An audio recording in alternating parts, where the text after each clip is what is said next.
Alain, propos d'un Normand. Source des fortunes. Quand on voit une suite d'élégants châteaux en pleine ville, avec des jardins et des serres, ou bien un fleuve d'automobiles luxueuses dans les avenues, ou bien les lumières d'un grand bal, ou les restaurants de nuit, ou la foule des femmes, jeunes et bien parées, et qui se louent très cher, on vient à se demander d'où vient cette richesse intarissable. Comment se fait-il qu'après tant de discours sur les salaires, après tant de mouvements révolutionnaires, malgré les syndicats, les chômages volontaires et les maux naturels comme inondations et mauvaise récolte, il y ait tant de richesses accumulées?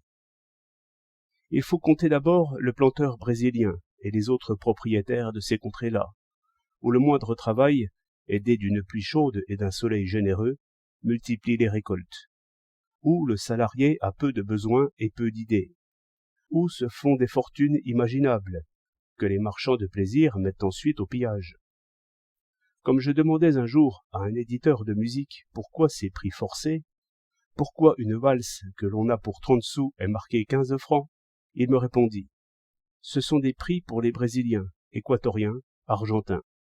On peut se faire de beaux profits en promenant le planteur, sa femme et sa fille de magasin en magasin, car il y a toujours une commission pour le guide et pour le rabatteur, sous une forme ou sous une autre. Le fleuve de luxe prend sa source dans les pays neufs et arrose les vieilles et élégantes capitales, où tout le monde, si l'on regarde bien, est un peu marchand de plaisir. Mais le fleuve de luxe a des affluents. Un petit bourgeois, qui vit sagement, ne soupçonne pas les fortunes qu'il abandonne en grand seigneur par ses achats quotidiens d'épicerie.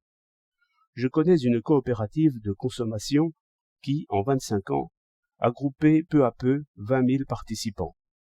Ils achètent aux prix ordinaires, et, quand tous les frais sont payés, ils se partagent les bénéfices. Or, cette coopérative a distribué, en 25 ans, à ses participants, plus de 10 millions de bénéfices. Ainsi, tous ces acheteurs, s'ils avaient été attirés peu à peu par quelque habile marchand qui leur aurait vendu les mêmes choses au même prix, l'auraient fait en 25 ans 10 fois millionnaires. Or, combien de fois trouve-t-on 20 000 consommateurs seulement dans cette vallée, depuis Darnétal jusqu'à Maromme? À bien regarder, le vrai luxe, la vraie prodigalité, ont leur source dans cette paresse, dans cette insouciance du consommateur qui veut acheter selon son caprice et qui ne pense pas au-delà des étiquettes.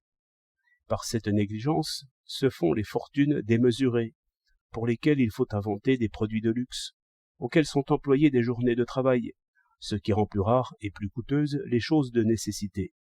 En sorte que payer sans compter pour le profit des intermédiaires, c'est deux fois un mal. D'abord parce que l'on oublie le producteur et son misérable salaire, ensuite parce que l'on nourrit ainsi les dépenses de grand luxe, qui contribuent encore, malgré l'apparence, à rendre la vie plus difficile aux braves gens. 2 février 1911.